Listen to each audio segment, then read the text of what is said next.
ഞാനിന്ന് ഇവിടെ ഉണ്ടാക്കാൻ പോകുന്നത് ഒരു ഫിഷ് മപ്പാസിൻ്റെ ഒരു റെസിപ്പിയാണ് കേട്ടോ. അതിന് വേണ്ടിയിട്ട് ഞാൻ എടുത്തിരിക്കുന്നത് ഒരു മാച്ചാൻ എന്ന പേരുള്ള ഒരു മീനാണ്. അപ്പോൾ അത് ഞാൻ നന്നായിട്ട് വെട്ടി കഴുകി വൃത്തിയാക്കി എടുത്തിട്ടുണ്ട്. അതിലേക്ക് നമ്മുടെ സ്പെഷ്യൽ മസാലയായിട്ടുള്ള കുരുമുളക്, കടുക്, വെളുത്തുള്ളി, മുളക് പൊടി, മഞ്ഞൾ പൊടി, ഉപ്പ് ഇത്രയും സാധനങ്ങൾ ചേർത്ത് അരച്ചെടുത്തിട്ട് നന്നായിട്ട് അരച്ചെടുത്തിട്ട് മീനിലേക്ക് ഞാൻ പുരട്ടി വെച്ചിട്ടുണ്ട് കേട്ടോ. ഒരു അരമണിക്കൂർ റെസ്റ്റ് ചെയ്യാൻ വെച്ചിട്ടുണ്ട് കേട്ടോ. അതിന് ശേഷമാണ് ഞാനിതൊന്ന് വറുത്തെടുക്കാൻ പോകുന്നത്. അപ്പോൾ അരമണിക്കൂർ റെസ്റ്റ് ചെയ്തതിന് ശേഷം ഞാനൊരു കടായി അടുപ്പത്തേക്ക് വെച്ചിട്ട് അതിലേക്ക് കുറച്ച് വെളിച്ചെണ്ണ ഒഴിച്ച് ഓരോന്നോരോന്നായിട്ട് വറുത്തെടുക്കുന്നുണ്ട് കേട്ടോ.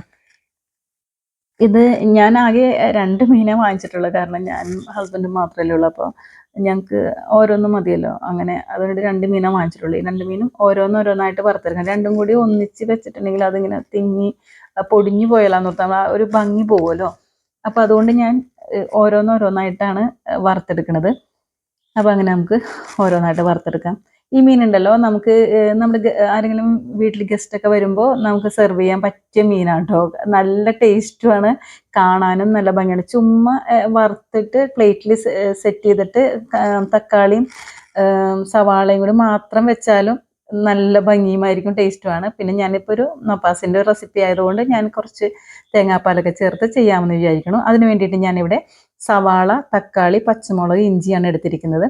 നമുക്ക് ഒരു കടായി അടുപ്പത്തേക്ക് വെച്ചിട്ട് അതിലേക്ക് വെളിച്ചെണ്ണ ഒഴിച്ച് ഇതൊക്കെ ഒന്ന് വഴറ്റിയെടുക്കാം കേട്ടോ. അപ്പോൾ ഞാൻ അതിന് വേണ്ടിയിട്ട് ഗ്യാസ് കത്തിച്ച് കടായി വെച്ചിട്ടുണ്ട്. അതിലേക്ക് കുറച്ച് വെളിച്ചെണ്ണ ഒഴിച്ചിട്ട്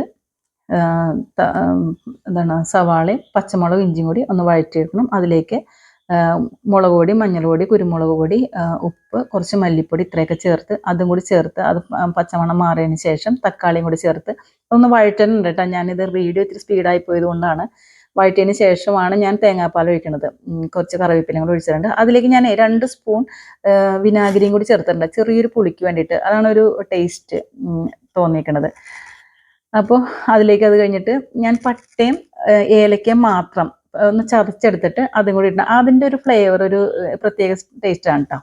എന്നിട്ട് ലാസ്റ്റ് ഞാൻ കുറച്ച് തേങ്ങാപ്പാലും കൂടി ബാക്കിയുള്ളത് അങ്ങോട്ട് ഒഴിച്ചിട്ട് മൂടി വെച്ചിട്ടുണ്ട്. നമ്മുടെ ടെസ്റ്റ് ചെയ്യണ ആൾ എത്തിയിട്ടില്ല, പുറത്തുനിന്ന് പോയേക്കാണ്. തിരിച്ച് വന്നവരെ ഞാൻ വീഡിയോ എടുക്കാൻ വേണ്ടി ഫോണും കൊണ്ട് കാത്തിരിക്കണേന്. അപ്പോൾ അതേ വന്നുകൊണ്ടിരിക്കേണ്ട ആൾ നമുക്ക് വന്നു കഴിയുമ്പോൾ ടെസ്റ്റ് ചെയ്യാൻ വേണ്ടി കൊടുക്കാം കേട്ടോ. അതെങ്ങനെയുണ്ടെന്ന് അദ്ദേഹം പറയും. അദ്ദേഹമാണല്ലോ നമ്മുടെ ടെസ്റ്റ് മേക്കർ. അപ്പോൾ ആളവിടെ വീട്ടിലെത്തിയിട്ടില്ല. ഞാൻ പോയി ഗേറ്റൊക്കെ ഒന്ന് തുറന്ന് കൊടുക്കട്ടെ കേട്ടോ. പുള്ളിക്ക് മനസ്സിലായി ഞാൻ വീഡിയോ പിടിക്കണ കണ്ടപ്പോഴേക്കും എന്തോ പന്തികേടുണ്ടല്ലോ എന്ന്. അപ്പോൾ ആളെത്തിയിട്ടുണ്ട്. അപ്പോൾ അകത്തേക്ക് കയറട്ടെ. കയറി കഴിയുമ്പോൾ നമുക്ക് ഇതൊക്കെ ഒന്ന് ഞാൻ സെർവ് ചെയ്ത് വെച്ചിട്ടുണ്ട്, നേരെ എടുത്തുകൊണ്ട് കൊടുക്കാം. ഞങ്ങളൊന്ന് പുറത്തു പോയതാണ്. പുറത്തു പോയിട്ട് തിരിച്ച് ഇവിടെ വരുന്നുണ്ടെന്ന് പറഞ്ഞപ്പോഴത്തേക്കും തന്നെ ഞാൻ വീഡിയോ കൊണ്ട് അടുത്ത കടയിൽ കയറിയതായിരുന്നു. അപ്പോൾ എൻ്റെ അടുത്ത് ചോദിച്ചു എന്തെങ്കിലും സാധനങ്ങൾ വീട്ടിലേക്ക് വേണോ എന്ന് ചോദിച്ചപ്പോൾ വേണ്ട, ആൾ വേഗം വാ എന്ന് പറഞ്ഞിട്ട് വിളിച്ചതാണ്. അപ്പോൾ തുടങ്ങി ഞാൻ വീഡിയോ എടുക്കാൻ വേണ്ടി ഷർട്ട് മാറാൻ പോയപ്പോൾ ഞാൻ പറഞ്ഞു ഷർട്ട് മാറല്ലേ, വേഗം കൈ കഴുകിയിട്ട് വാ, ഫുഡ് റെഡിയാണ്.